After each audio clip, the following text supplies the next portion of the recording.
My name is Anton. I work for a company called DraftKings. It's an American company, and we're building online sports betting platform and casino games. It's probably, I think it's the most famous one in US. Yeah, it's pretty high-loaded business and pretty interesting.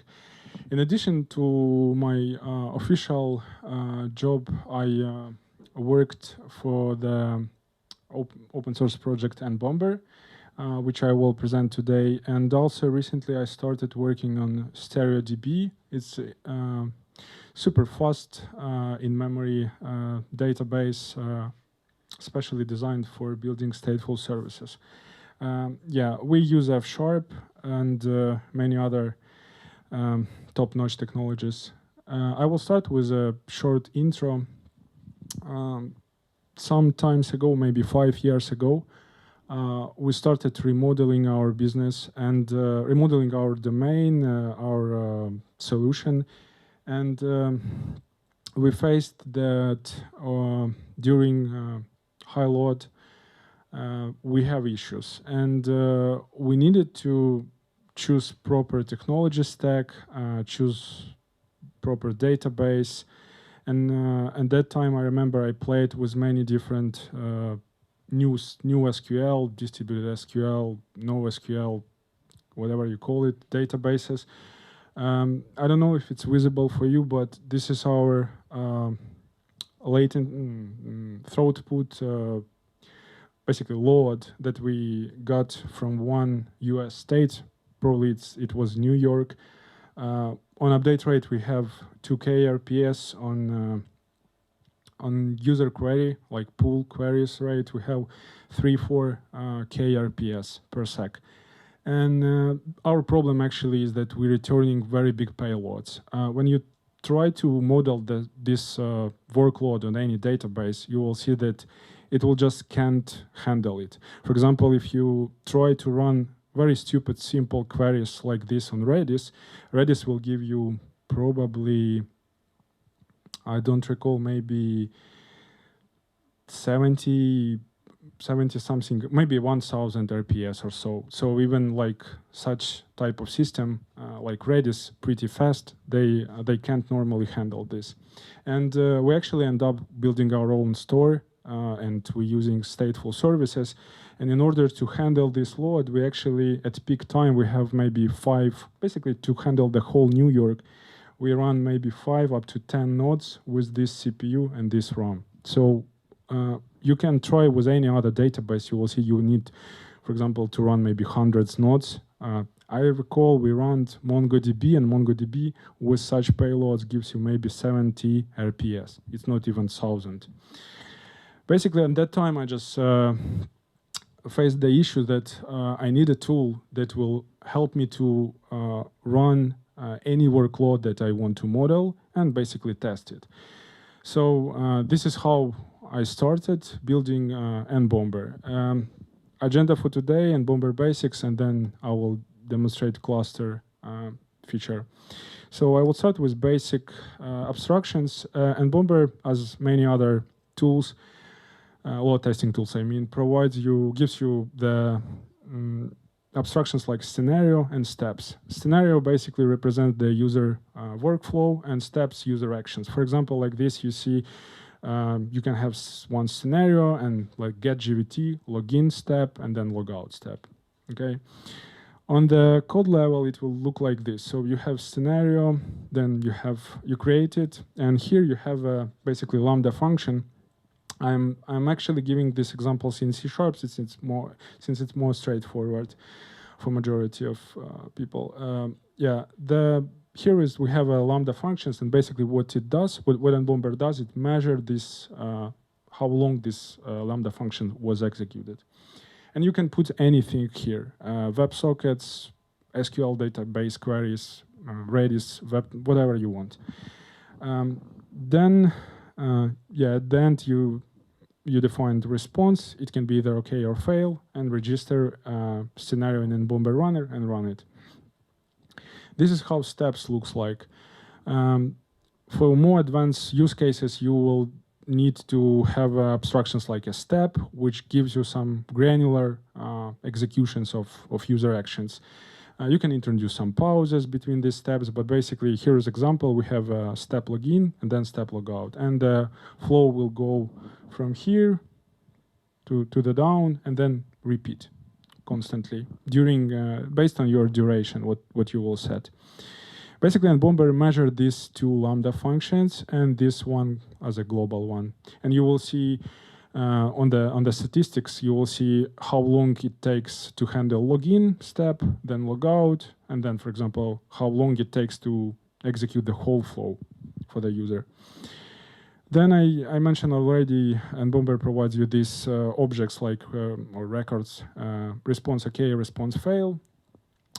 Based on them, using them, you can mark if this scenario finished successfully or not.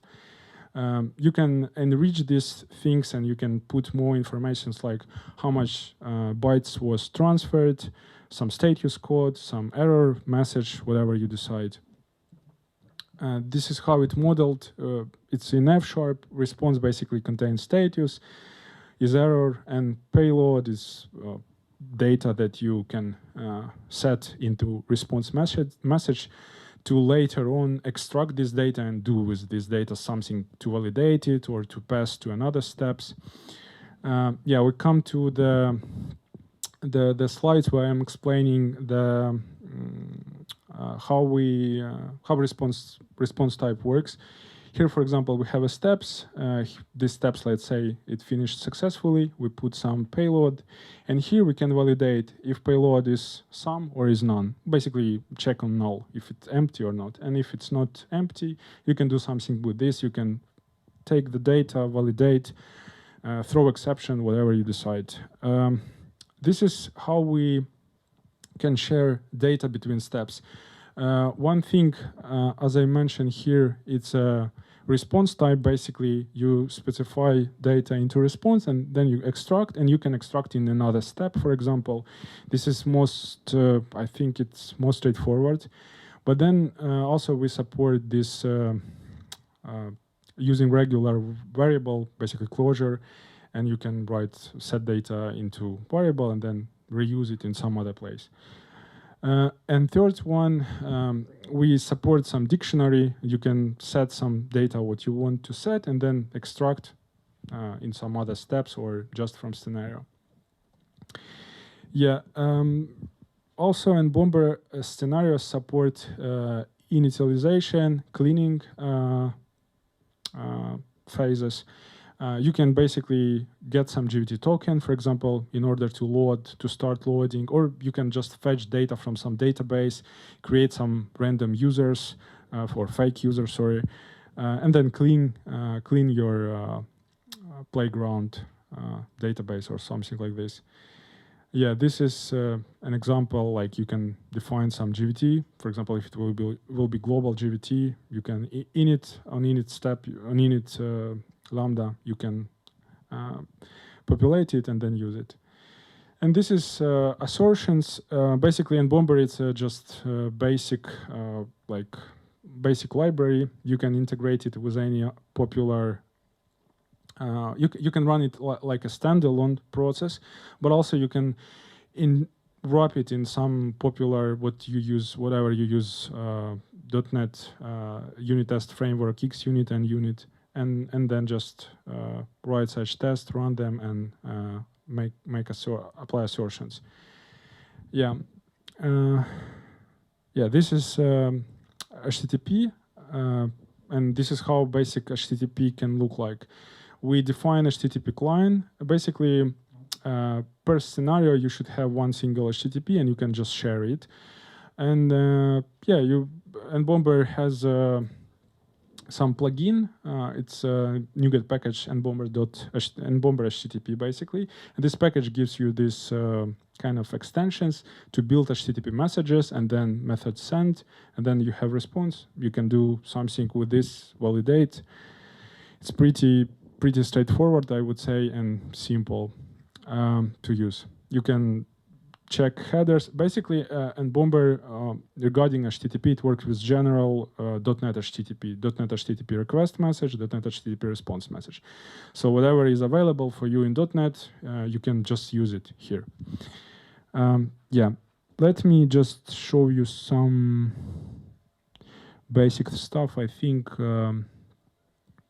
if you would like to play with NBomber, you can just go on GitHub, and there is a project. Yeah, and there is a project with examples, and project calls demo. There is a program CS file.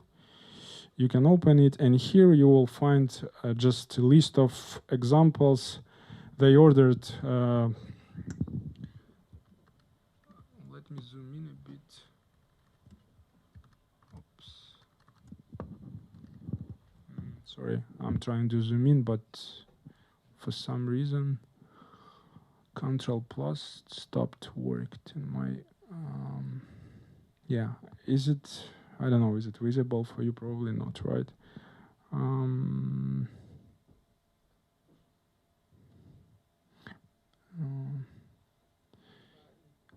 Sorry.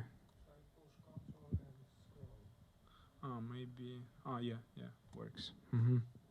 Yeah, on keyboard it worked. I don't know why it doesn't work here. Is it more better? It's more better now, right? Okay, so here you will get a list of examples like hello world examples, and here is you will just can play with the features like logger, how to do logs, how to do steps, how to do parallel execution, how to introduce different load simulations. Here is the features, how to play with JSON configurations, and then you will see real-time reporting, logs, HTTP examples. Let me uncomment one just to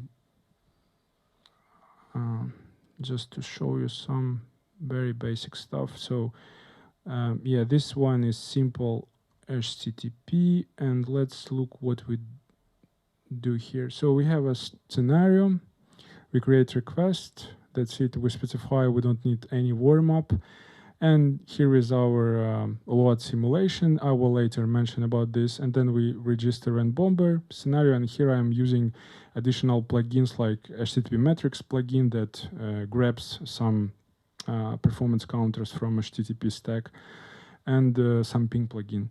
Yeah, okay, let me now run it. Choose. Okay, I'm release, not release. Release. Control F5. Yeah. Okay, so this is basically the console. For some reason, it draws this table a little bit not fully, I would say. And yeah, it's because of zoom. Yeah, but it will be not visible for you. So believe me, it works. Yeah, it should start. Yeah, let me zoom.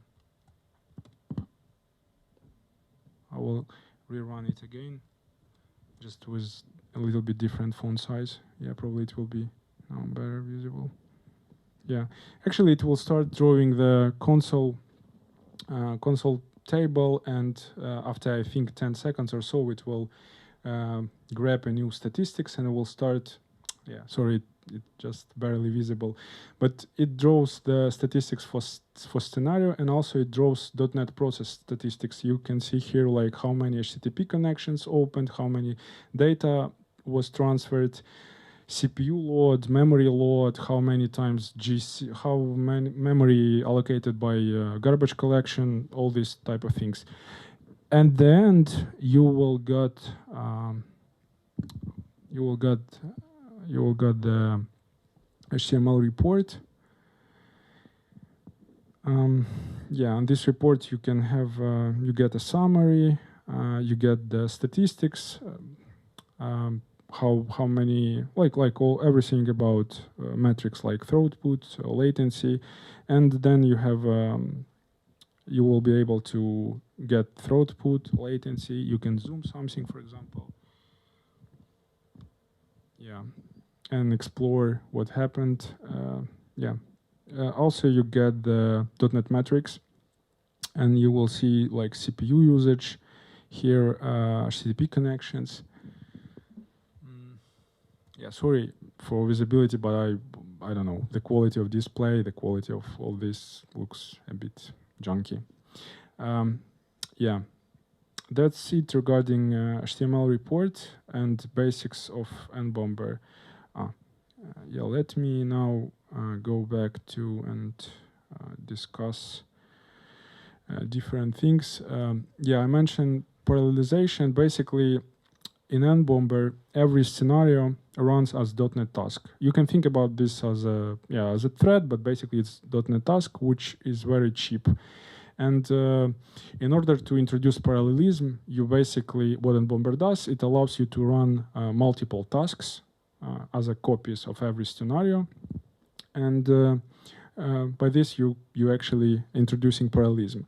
Here is the basic API, and I'm specifying like, I want to run this scenario with this load simulations, like keep constant, meaning that you need, it will create 20 copies, and these 20 copies will be executed concurrently during this duration, like 30 seconds. And they will work like one copy will be just constantly executing like in while true loop, yeah, for 30 seconds.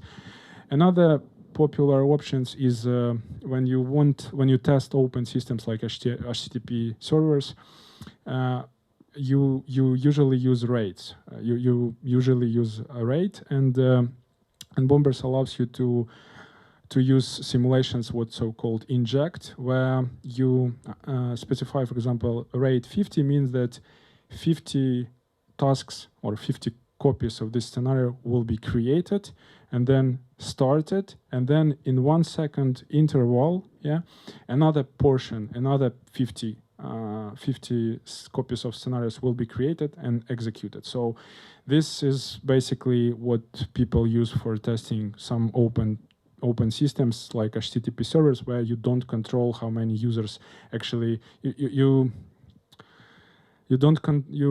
can't normally predict how many users can come to you, and your server do not create any queue, and the behavior basically that the user appears, send request, and then if server is busy or so, it doesn't matter. Another portion of user will come and send request.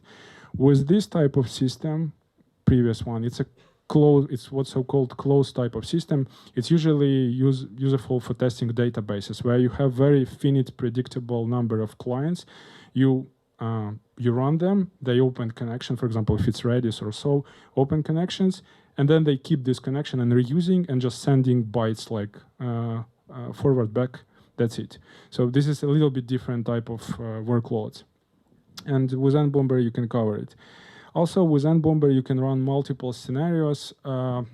As you see here, you can run one scenario which does login, get GVT, login, logout, and another one, for example, that writes to Kafka, then introduce some pause, and then again write some message to Kafka.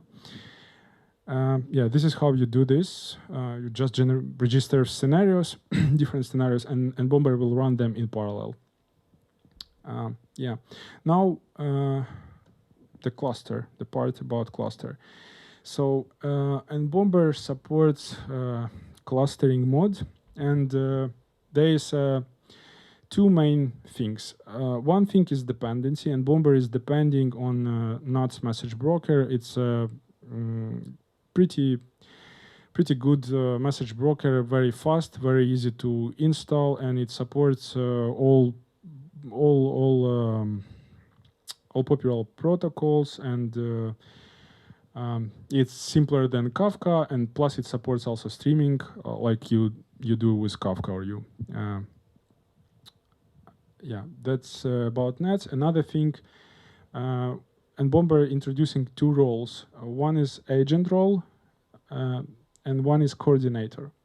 Basically, within the one cluster, there could be only one single coordinator. It actually orchestrates the work, warm up all these scenarios, then grabs statistics, and yeah, and at the end it prints out it.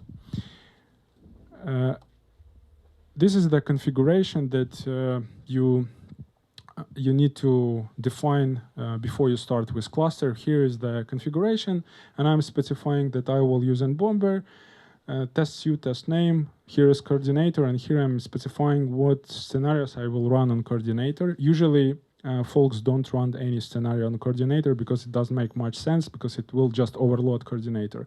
On coordinator, you usually need to just keep it not busy. It will just grab statistics. That's it. But for some cases, it makes sense. For example, you could have some scenario that just periodically writes some message into Kafka, and you can just use coordinator for this. And here is the agents. Here I'm specifying target scenarios, what will be executed on agents, and count of how many nodes will be in the cluster. Yeah. On this, this is auto cluster mode. There is two types of clusters in NBomber. This one is simpler and easy to use. People basically use, or companies use usually this one. So here you see I have scenario A, and it runs on agent, and also here I'm having scenario A, it also runs on agent. And here coordinator, no scenarios, it will just start all this, let's say, load test, and grabs statistic through the nuts message broker. They communicate through nuts. And this is the CLI command how to start it. Yeah, so you just write name of your output DLL and pass the configuration. Yeah, let me demonstrate. I'm a little bit afraid since the visibility is not good, but yeah, I will try at least. So let me comment this example, and let me uncomment the auto cluster. Yeah, this is auto cluster. Sorry. Yeah, let me jump in. So here I'm having NBomber runner. I'm registering scenario. With scenario, I'm do something simple, just sending HTTP request. Yeah, I will change values since internet here is not really. Yeah, let me just remove this one.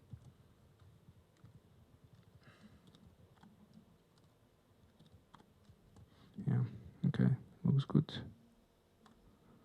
Okay, yeah, that's basically the code. And here is the configuration that I basically showed to you. Okay, now let me start. Let me start Docker and run this load test. Yeah, waiting on the Docker. 2.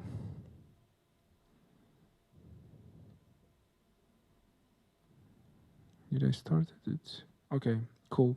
Now I have here, I just will run nets message broker. That's what I need.